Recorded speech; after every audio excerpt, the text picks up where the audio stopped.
Bom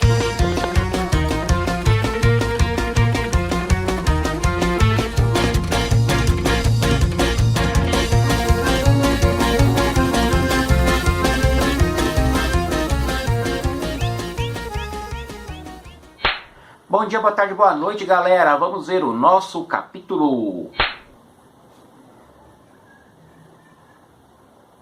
Colonização da América do Norte. Gente, as terras da América do Norte, pelo Tratado de Tordesilhas, pertenciam à Espanha. Só que a Espanha não se preocupava com essas terras. Por quê?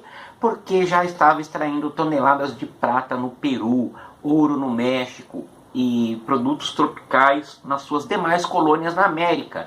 A América do Norte não tinha, inicialmente, depois de encontrar ouro na Califórnia, não tinha ouro e prata. O clima temperado era como o da Europa, não dava para produzir gêneros tropicais, na maior parte, né, no sul d'água.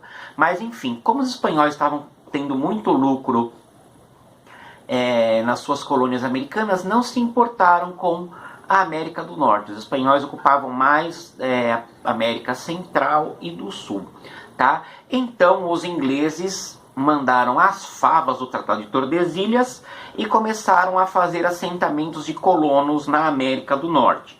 Quem eram esses colonos? Vários tipos de gente, principalmente perseguidos pelas guerras de religião. Os ingleses, que não eram da religião oficial do país, que era a igreja anglicana, preferiam ir embora para poder praticar sua religião em paz.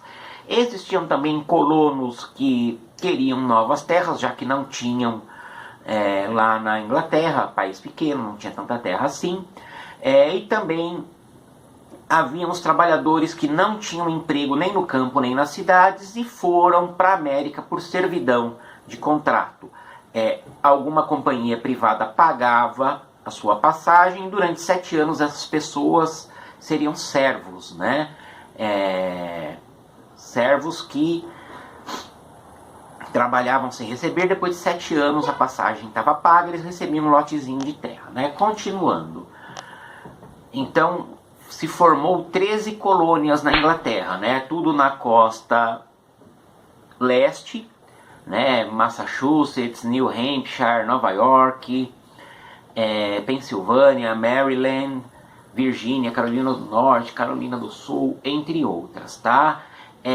Eram colônias independentes entre si, cada uma devia só se reportar à Inglaterra. Também, com o passar do tempo, chegaram imigrantes europeus de outros países lá, da Escócia, da Irlanda, da Alemanha, da França. Então foi se formando uma colônia bem diferente da América, tá? Cabe dizer, a terra era habitada antes por milhões de índios e esses imigrantes travaram guerras muito violentas contra esses índios da América do Norte, tá?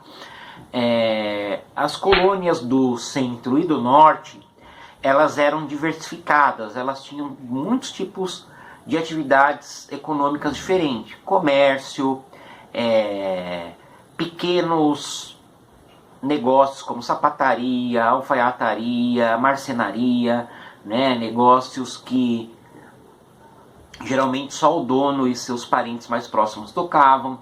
Tinham também atividades comerciais de grande escala, como nós vamos ver mais para frente, né? Já as colônias do sul, como o clima era próximo do nosso, então elas desenvolveram um sistema...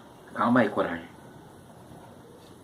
Um sistema de colonização semelhante ao do Brasil, um sistema de colonização português, o tal do plantation. O que é plantation? Uma estrutura sustentada por um tripé: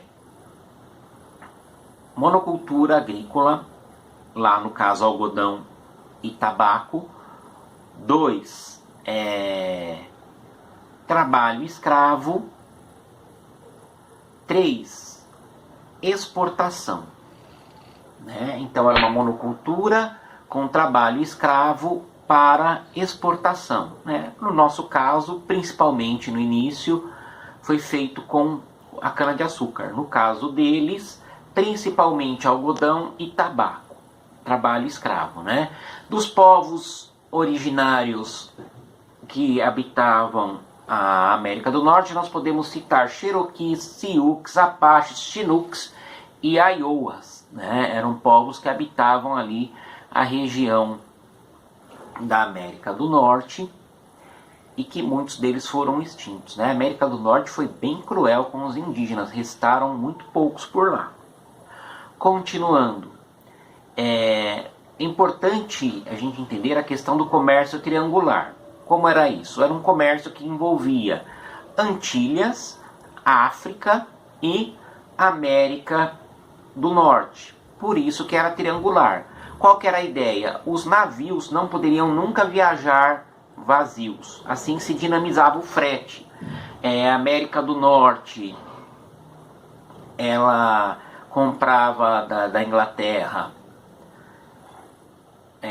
tecidos, armas, joias, rum, né? Trocava esses objetos com os ingleses. Perdão, voltando, telinha verde de quando eu erro, voltando. Então, os ingleses, eles trocavam artigos industrializados com a América do Norte. A América do Norte levava esses objetos para a África, né? Tecidos, armas, joias, rum, trocava por escravizados, passava pelas Antilhas, trocava parte desses escravizados por melaço de cana-de-açúcar, lá produzia rum e revendia esses escravizados para as colônias do sul, né? Então, o navio estava sempre cheio, ia com rum, voltava com escravizados, ia com melaço, voltava com objetos, né? Assim eles nunca estavam vazios. Ia se comercializando rum, armas, utensílios de metal, escravizados, melaço. Com melaço fazia mais rum, e assim essas trocas iam fortalecendo as colônias do norte, que iam enriquecendo. A escravização africana na América do Norte se deu principalmente no sul, já que era um trabalho agrícola semelhante ao Brasil. Também eles vinham naquele sistema horrível dos navios negreiros, né? Também chamados de tombeiros, porque um número enorme de pessoas morria. Como eles custavam muito poucos, né, os escravizados na África, quem os trazia lotava os navios o máximo possível. Se morresse gente não tinha problema, o valor era muito baixo, o lucro era muito alto. Valia a pena tentar trazer o máximo de gente possível. Infelizmente eles enxergavam essas pessoas como peças, tá? Como algo para ser vendido. Esses colonos, eles se habituaram a ter liberdade por muito tempo. Por muito tempo eles faziam o que queriam e ninguém se intrometia nos negócios deles. Então, os colonos foram se acostumando com a ideia da liberdade. O que aconteceu? A Inglaterra ganhou a Guerra dos 7 Anos contra a França, mas guerra é sempre caro. Mesmo quando você ganha, você pode ter prejuízos. E aí, as colônias inglesas sofreram com o aumento dos impostos. A Inglaterra sempre tratou as colônias com desprezo, nunca ligou muito, mas quando ficou empobrecida, começou a praticar uma política absolutista contra as colônias. Detalhe, a Inglaterra não era mais absolutista. Lá, quem governava era o parlamento, mas queria praticar absolutismo com as colônias americanas para quê? Para ter mais lucro, para se recuperar dos prejuízos da Guerra dos 7 Anos. E os colonos, acostumados a mais de 200 anos de liberdade, eles não vão aceitar. Eles vão dizer que, já que eles não têm representantes no parlamento inglês, eles não têm que pagar impostos. E aí veio uma série de leis absolutistas visando cobrar mais impostos, né? Como a lei do açúcar, que cobrava mais impostos no açúcar, no melaço, que era importante para fazer rum, para trocar por escravizados, no vinho, no café, no chá, né? A lei da moeda, que aumentava ainda mais os impostos, a lei do selo. A lei do selo, ela fazia com que todos os impressos tivessem que ter um selo real, dizendo que que os impostos foram pagos, né? Os colonos invadiram as gráficas do rei e queimaram, né? Queimaram muito desses selos. Boston era um porto importante da América e também foi o lugar onde houve muitas revoltas, né? Os colonos atacaram os navios ingleses e, em troca, né, a Inglaterra mandou atirar na população. Teve lá a festa do chá de Boston.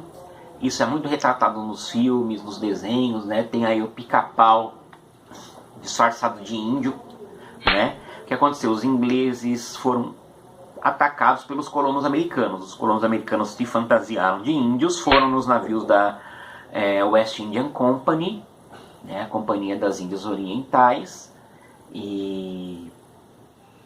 East Indian Company, tá? Companhia das Índias Orientais, né? East é leste, oriente, West é oeste, ocidente, tá? Continuando. Então, muito mal fantasiados de índios, os colonos atacaram os navios e jogaram chá no mar, né? E aí veio mais repressão por parte dos Redcoats, né? Os casacas vermelhas, que eram soldados ingleses.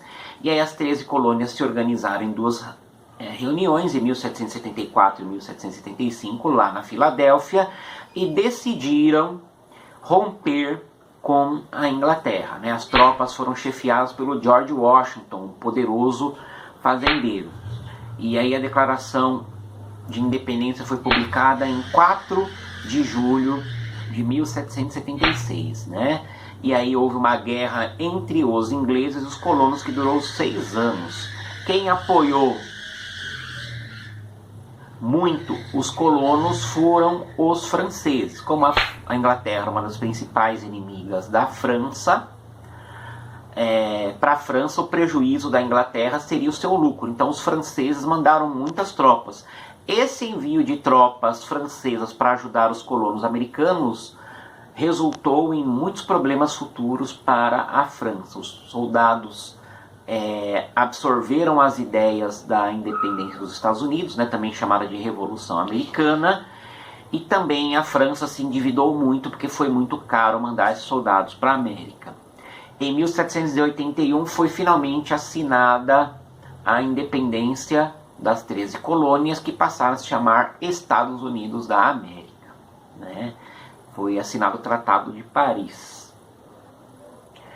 Em 1787 foi promulgada a Constituição dos Estados Unidos da América. Nos Estados Unidos, assim, cada estado nos Estados Unidos é como se fosse um paizinho.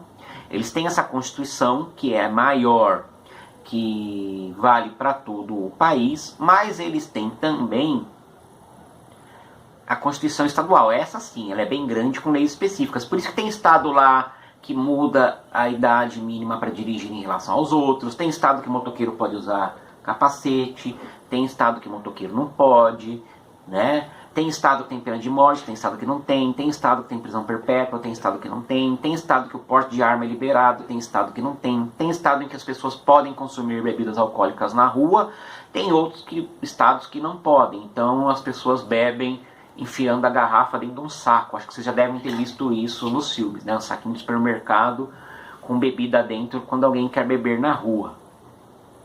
O George Washington teve um grande papel como general e também foi eleito o primeiro presidente dos Estados Unidos. É ele que está aí na imagem da nota de $1, né? Muitas contradições com essa independência. Por quê? Porque a escravidão continuou valendo. Os índios continuaram sem direitos, né? A marcha para o oeste, quando os Estados Unidos começam o processo para ficar de costa a costa, né? Os Estados Unidos têm território tanto no Oceano Atlântico quanto no Oceano Pacífico. Foi uma catástrofe para os povos indígenas. A gente pode ver essa marcha para o oeste nos filmes de Far West, né? Far West ou Faroeste quer dizer oeste distante. Tudo bem? Continuando aqui. Então, essas questões com os índios e com os negros vão ainda dar muito problema para esse país que tinha acabado de nascer ali no finalzinho do século XVIII. Beleza, galera? Então responda as 5 perguntas do questionário. Uou!